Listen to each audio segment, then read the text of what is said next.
Hi there, everyone. My name is Chris Brennan. I head up Gowling WLG UK's procurement team, and I'd like to welcome you to this November 2023 ThinkHouse webinar, providing you with an update on, well, what was until fairly recently the Procurement Bill, and now the Procurement Act 2023.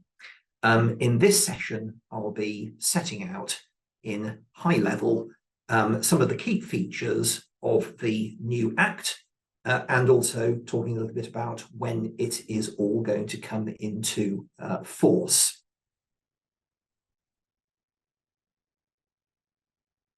So first of all, a bit of background. Why has it been seen as necessary to replace the existing public procurement regime currently in force in England, Wales, and Northern Ireland? Well, that existing regime consists of 4 statutory instruments at the moment, all of which are a product of the time when the UK was a member state of the European Union. At that time, there were procurement directives issued at EU level, which had to be transposed into the domestic law of each EU member state. And there was limited scope to vary or the extent to which one was at liberty to implement those directives.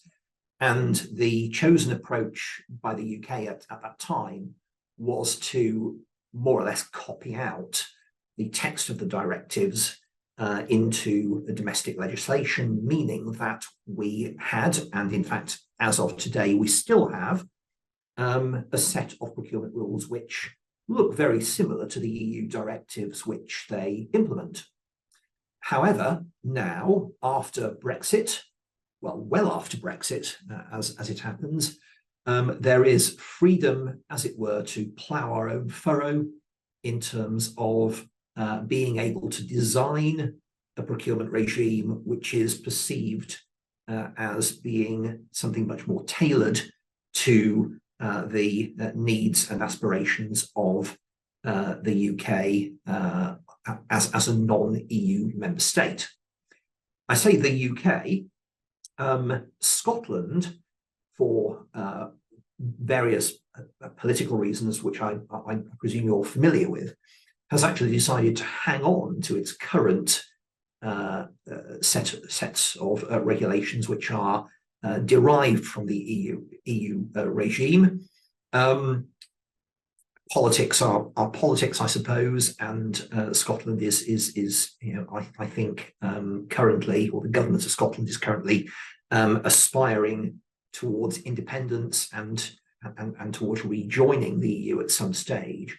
So for now, the new regime, i.e. the Procurement Act 2023, will extend only to England, Wales, and Northern Ireland. So, what stage is the Procurement Act up to as of today? Well, the expectation is for the new regime to come into force in, we think, October 2024. That's where all the messaging is currently. Elements of it might commence in phases. We don't yet know that for certain, but might happen.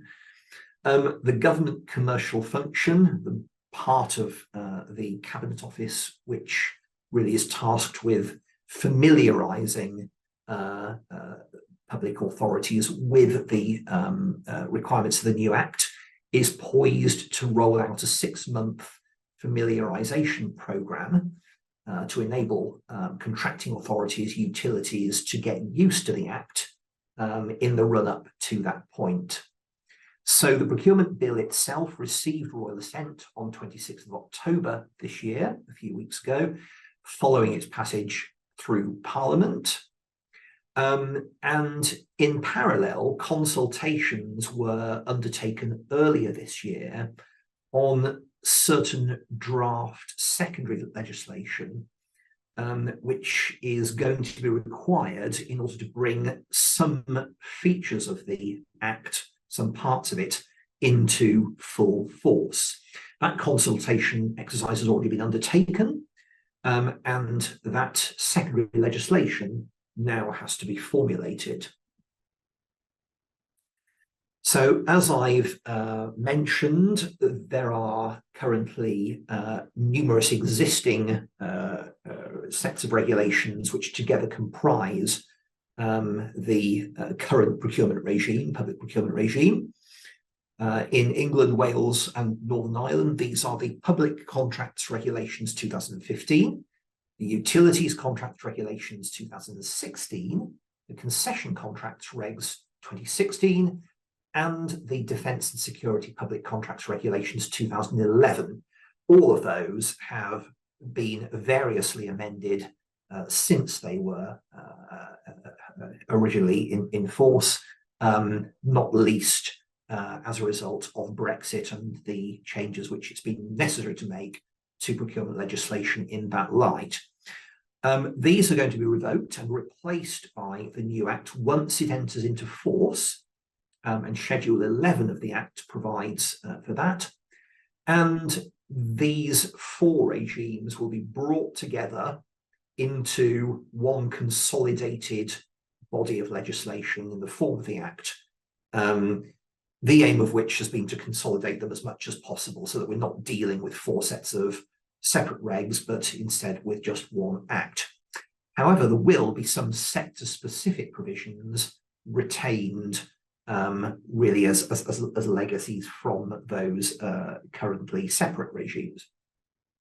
As a result, the Procurement Act is still a rather weighty piece of legislation, because of course it has to reach across into all those areas, even in its consolidated form. Secondary legislation is going to be needed in order to implement various parts of the Act, including on some key areas, the forms of the various procurement notices, which will be required, the subject matter of what's called light touch contracts, more on that later, and also grounds for direct award in a crisis, and secondary legislation will from time to time set out what crisis grounds allowing direct award are going to be. So as we move on from the EU treaty and the existing procurement regime, certain themes will continue to be felt, I suppose, will continue to be familiar in the new Act. The new Act will, it's probably fair to say, not be a complete, absolute departure from what we know. There will certainly be some familiarity, some aspects of it which will be familiar from the current regimes. What we currently call EU treaty principles, namely equal treatment, transparency, non-discrimination, mutual recognition and proportionality, will broadly survive as, I suppose, leitmotifs or themes in the new Act, even though they won't necessarily be mentioned explicitly and in headline terms throughout. Instead, under the Act, and this is in particular section 12, I suppose overriding principles of procurement are going to be formulated in a slightly different way and in a new way. So here, contracting authorities are going to have regard to the importance of certain objectives. So rather than treaty principles, we now are talking about objectives. And of course, having regard to the importance of something basically means observing it and doing it unless there's a really good reason not to. So here are the objectives: delivering value for money, maximising public benefit. So much more emphasis here now on the wide public benefits, the societal benefits to be garnered through good procurement. Sharing information for the purposes of allowing suppliers and others to understand the authority's procurement policies and decisions. So lots about transparency, notices, as we'll discover. And also acting and being seen to act with integrity. So very much a focus here on transparency, integrity, accountability, and consequently, of course, avoiding any kind of corruption. Suppliers are going to have to be treated the same unless a difference between them justifies a different treatment. And here, section 12.2 makes that point. Authorities are going to have to take all reasonable steps to ensure that if there is different treatment, then it doesn't end up conferring an advantage, an undue advantage or disadvantage on particular suppliers. See 12.3, section 12.3 for that. And throughout this presentation, by the way, all references to provisions in the Act are shown in red. Contracting authorities are going to, again, have regard to the fact that small and medium-sized enterprises might face particular barriers to participation and are going to have to consider whether such barriers can be removed or reduced. So again, it's not just about paying lip service to some of this, it's about actually having regard to the fact that SMEs are going to face barriers and actually doing something about it wherever possible to ensure that those barriers are minimised. Authorities are going to have regard to the National Procurement Policy Statement, which exists at the present time. There is one, but it is intended to be a piece of policy, an overriding piece of procurement policy to accompany the Procurement Act, which will be updated, amended, published, republished from time to time under section 13 of the Act. So the NPPS, so we call it that, the National Procurement Policy Statement, will enter a statutory footing insofar as it will be published under the Act specifically, and insofar as contracting authorities are going to have to make sure they have regard to it in the procurement that they carry out. Is it only, we talked about Brexit, is it therefore only to UK suppliers that contracting authorities will owe duties under the new Act? No, it isn't. Contracting authorities and utilities will owe duties to treaty state suppliers as well under section 89 and mustn't discriminate against them. Treaty state suppliers are suppliers established in what's called treaty states, which are countries in other parts of the world, which are signatories to specified international agreements. And those agreements are all listed in Schedule 9 to the Act. So to the extent that a particular supplier in any one of these countries is entitled to the benefits of the particular international agreement in relation to procurement, then a contracting authority in the UK must not treat that supplier established in that treaty state any less favourably when it comes to procurement. So it mustn't discriminate against it under section 90.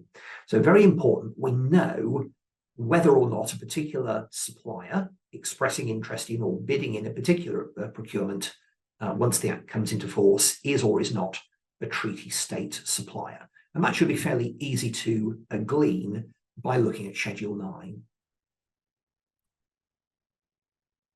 A word on prior market engagement or preliminary market engagement.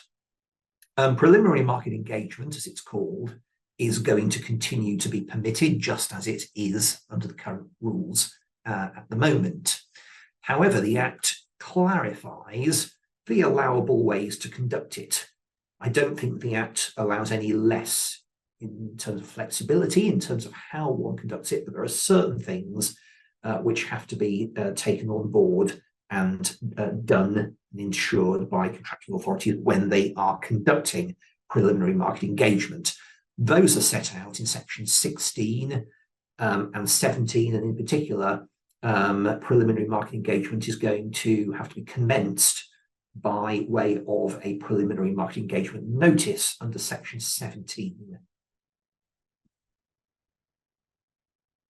The competitive procedures for the award of contracts under the new Act will obviously continue to exist, but there will be fewer of them. So from at least half a dozen, they will go down to essentially 3, namely an open procedure, a single stage procedure, without restriction on who can tender, and also another competitive procedure for more complex procurements, the competitive flexible procedure, or such competitive procedure as the authority considers appropriate in relation to the particular procurement. So sections 19 and 20 cover this area. And we'll talk about section 19 in a moment, the most advantageous tender. Whichever procedure the authority uses, whether it be the open procedure or the competitive flexible procedure, the procedure has to be a proportionate means of awarding the contract, having regard to the nature, complexity, and cost of the contract. However, other than that, there is a free choice between the open procedure and the competitive flexible procedure. There is, on top of this, though, a duty on contracting authorities to consider the use of lots. So that is packaging its requirements, its contracting requirements, up into bite-sized chunks or lots, primarily in order to facilitate entry into procurement markets by small and medium-sized enterprises.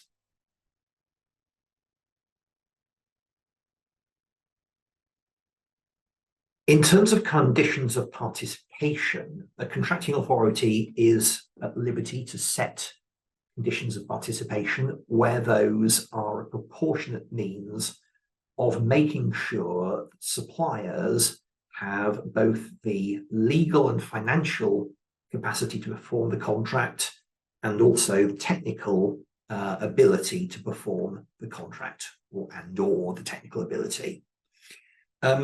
So authorities are going to be able to set conditions around this, and when doing so, if doing so, the authorities must have regard to the nature, complexity, and cost involved in the contract in question. The end result is that a supplier can be excluded if particular conditions of participation aren't satisfied. So a potentially useful tool, but maybe not one that is likely to be used particularly or be particularly liberally. Alongside this, there are exclusion grounds. So when a supplier bids for a particular contract, it might or might not be eligible to tender. And there will be 2 types of exclusion ground, mandatory and discretionary exclusion grounds, pretty much as is the case at the moment of the current regime. In the Act, section 57 will spell this out, and schedules 6 and 7 will set out the lists of the mandatory and the discretionary exclusion grounds, respectively. When you look at schedule 6 and 7, you'll find that they are broadly similar. The lists in those schedules are broadly similar to the lists of exclusion grounds that we currently have. Of note, perhaps in particular, is the discretionary exclusion ground for poor performance, where if a supplier has breached a relevant contract, which is sufficiently serious. By sufficiently serious, the Act means a breach relating in termination, the award of damages, or a settlement agreement. Then the discretionary grounds to exclude that particular supplier arises. Another one that is of note is an exclusion ground arising for improper behaviour on the part of a supplier in relation to a procurement which has put that supplier at an undue, unfair advantage. And others of note are an exclusion ground on national security, and this extends to associated persons and suppliers associated with a particular candidate. So quite a bit to note and pick up from Schedule 6 and 7 there. A new feature in the Act is the introduction of the ability to create a public contracts debarment list. That is, in effect, a naughty list of suppliers who are, by virtue of having their names included on that list, are ineligible to bid for a public contract. Now, a minister can add the name of a supplier to the list following an investigation which establishes an exclusion ground, or a serious failure to comply with an investigation, such as to amount to a mandatory exclusion ground. Now, suppliers, prior to being entered on the debarment list, will be given notice of the intention to do so and will be able to make representations. There is a provision in section 62(5) for a standstill period, a so-called debarment standstill period, following a supplier being given notice of the intention to put its name on the list. In response to that notice, and during the standstill period, a supplier can apply to the court for interim relief in the form of suspension of the decision to include it on the list. Debarment list is to be kept under review, and at any time, the supplier on it can appeal a decision to put it on it, and can apply to be removed from the list. Supporting evidence, of course, would be required, citing changed circumstances or whatever new information the supplier might wish to bring to light. Sections 63 to 65 provide for this. I talked a few minutes ago about the most advantageous tender, and how this in section 19 of the Act will be recast from the language that we currently see in the in today's regime. So under the current regime, award is on the basis, as you probably know, of the most economically advantageous tender or meet. Under the Act, economically as a word will be dropped. So awards under the Act will take place on the basis of the most advantageous tender in the competitive tendering procedure. So what's the effect of this? Why make this change? Well, it's primarily because the Act is acknowledging that the factors making a tender the most advantageous aren't exclusively economic.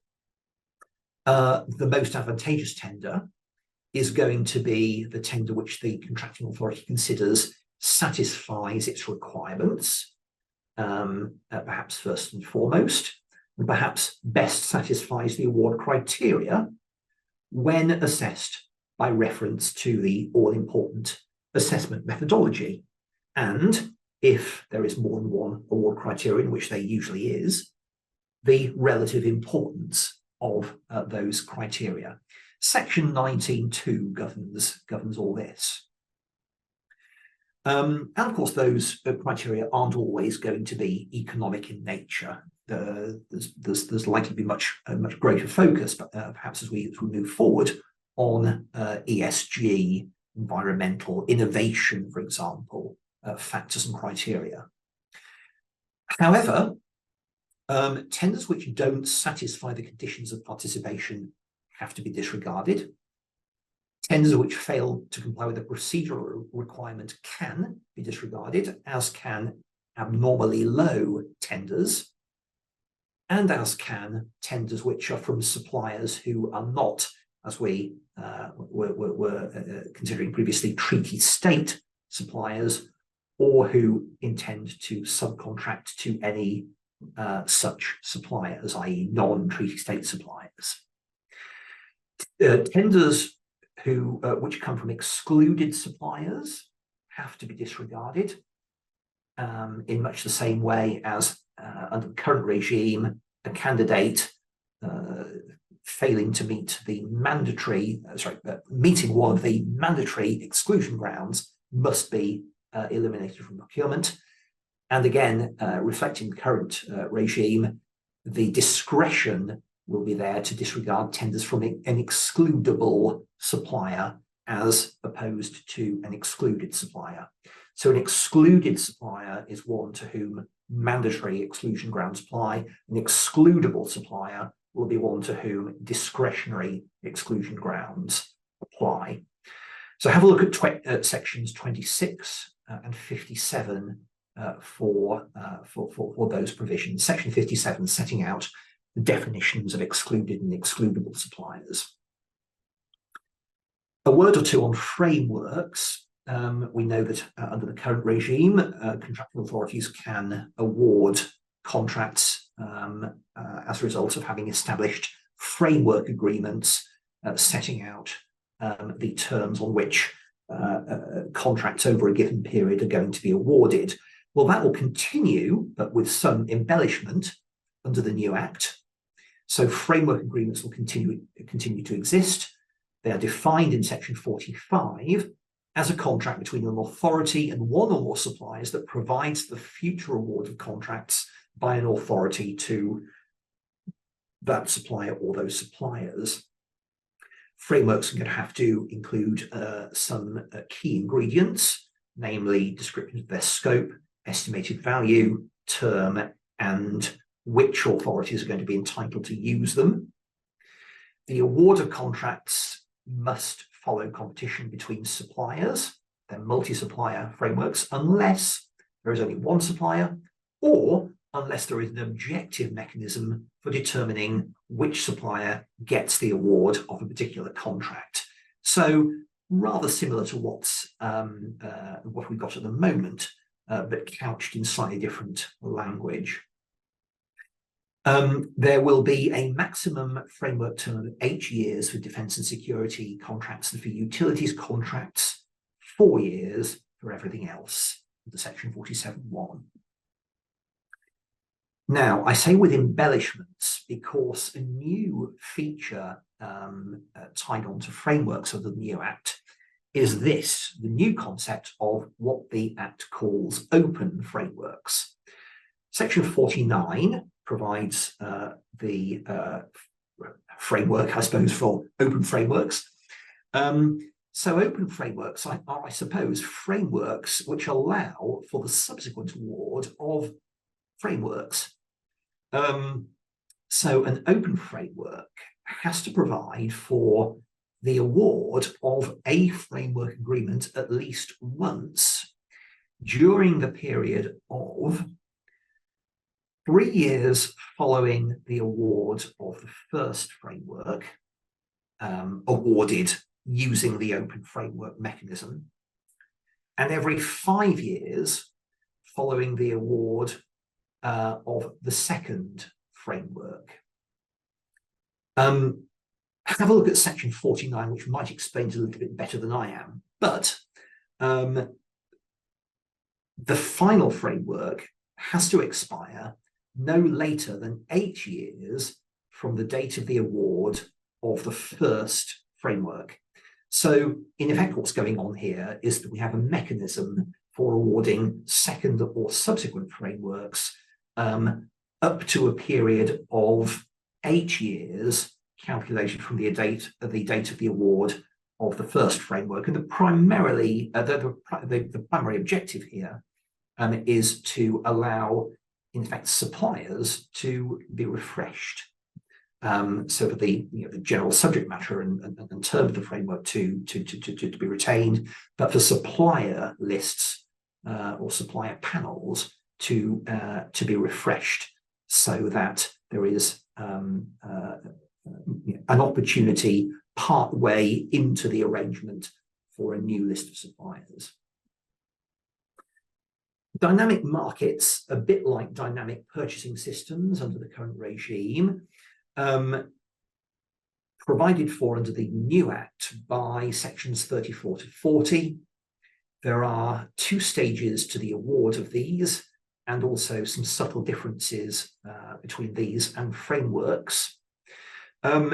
Dynamic markets can be used for types of goods and services which go beyond commonly used or commodity goods and services, in contrast with the position at present. There is no limit on the number of suppliers who can apply to be admitted to them.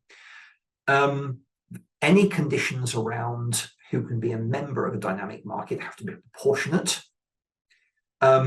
Authorities can charge membership fees calculated as a percentage of the estimated value of an awarded contract.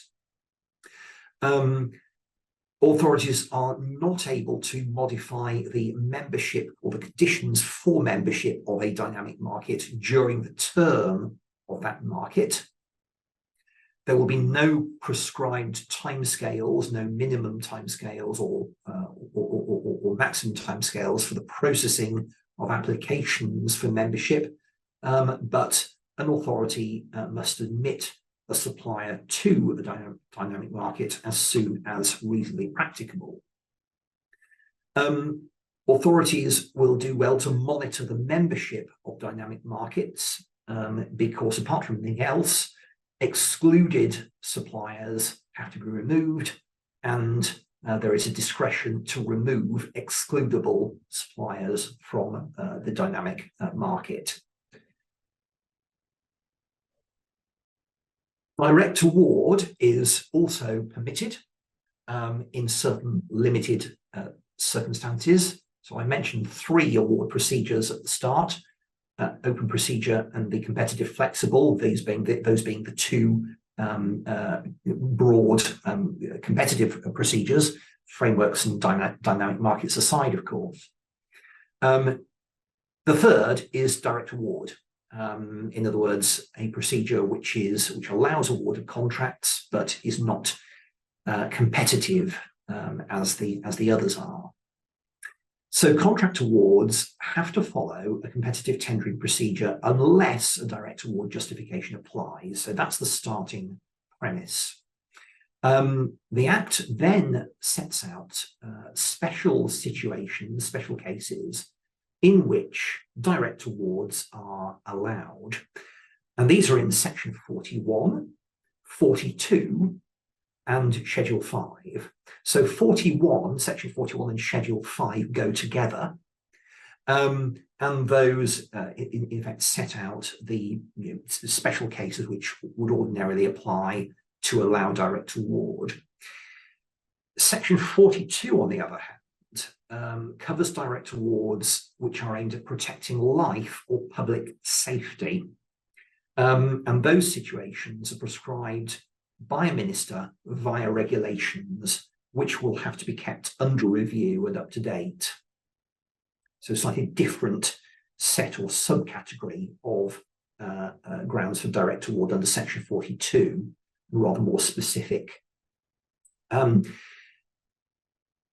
There will be an ability under section 43 to switch to a direct award procedure when no suitable requests or tenders in response to a competitive tendering procedure have been received by the authority. Now, there is a specific meaning here to what is not suitable, a suitable or an unsuitable tender. That encompasses a range of situations. those are again set out in section 43. In addition, an authority is going to have to publish a transparency notice before any direct award under section 41 or 43. The exception there being user choice or so-called user choice contracts, which are essentially defined elsewhere in the Act, where basically the contract is awarded to suppliers, but where the supplier can be picked in essentially by the user of a particular service. And the transparency notice requirements are set out here in section 44. Light touch regime or light touch contracts, we should stop referring to the light touch regime under the new Act. They are instead called light touch contracts. The precise scope of light touch contracts won't be found in the Act as it stands today. It will be confirmed in regulations to be published under section 9. It's likely that a higher financial threshold will be applied to light touch contracts compared to what we have at the present time. There will be no minimum time periods which can be imposed during competitive procedure for a light touch contract. There will be no mandatory standstill period under section 51, but if there is any voluntary standstill period applied instead, then it can't be less than 8 working days, starting on the day the contract award notice is published. See section 51 for that. There is freedom to modify a light touch contract under section 74. And as with other public contracts, authorities should consider the use of lots in appropriate cases. Some contracts will be entirely exempted from the scope of the Act. And those exempted contracts are essentially carved out of the definition of public contracts to which obviously the Act otherwise applies. So 3.2b, section 3.2b deals with that. Exempted contracts themselves are listed out in Schedule 2. And these include a list of arrangements rather similar actually to those we currently have under sections 10 through to 14, or regulations 10 through to 14 of the Public Contracts Regs 2015 at the moment. So echoes there. So here in Schedule 2, we see, for example, vertical arrangements with control entities, previously the so-called TechAL arrangements, horizontal arrangements, public-to-public cooperation, previously known as Hamburg type arrangements, contracts for the sale of land and buildings without development work. Certain legal and financial services are exempted. Employment contracts, as now, are exempted, and contracts for R&D services are essentially exempted, again, as at present. So if you look at Schedule 2, you'll see, and compare that really with regulations 10 to 14 of the current regime, you'll see marked similarities there. Modification of contracts. So the bête noire of the procurement regime, I think it's fair to say, currently in public contracts regulations, 2015 is Regulation 72. Reg 72, of course, has its counterparts in the utilities regs and in the concession contracts regs. There will be new provisions, and I'd like to think provisions which are rather easier to fathom and to understand in the new Act dealing with modification of contracts. These are going to be set out, or these are set out in sections 74 to 77 and also Schedule 8. There will also be provision for convertible, what's called convertible contracts. That is a type of contract which, when modified, will essentially turn it into a public contract. And you'll see what I mean by that if you look at section 74(1). So the process of modifying a public contract is going to have to be kick-started by the publication of a contract change notice under section 75(1). There is a certain level of carve-out from that requirement that's found in section 75(2). Any voluntary standstill, which again could be applied, has to be not less than 8 working days from the publication of the contract change notice, and that's section 76. Transparency is required for qualifying modifications valued at £5 million plus, and the transparency requirement there will require contracting authorities to publish either the contract as modified or publish the modification. That is section 77.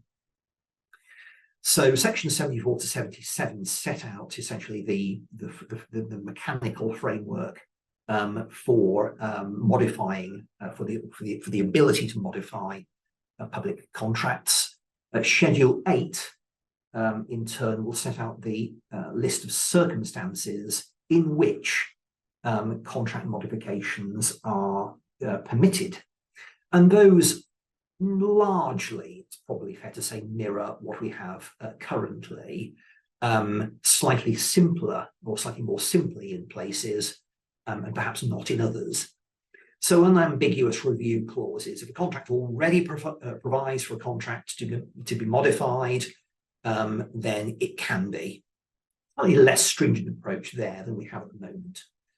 Additional works or services for economic or technical reasons, making them necessary. 50% limit there on the contract value increase before they start becoming significant. Unforeseeable circumstances, again, subject to a limit of 50% increase in value. Replacement suppliers, that is, replacement of suppliers with a supplier that is not an excluded supplier on a corporate restructuring or similar arrangement. Urgency and the protection of life, where direct award grounds are established. Materialization of a known risk, that's a new one in Schedule 8. And again, a limit of 50% increase in contract value.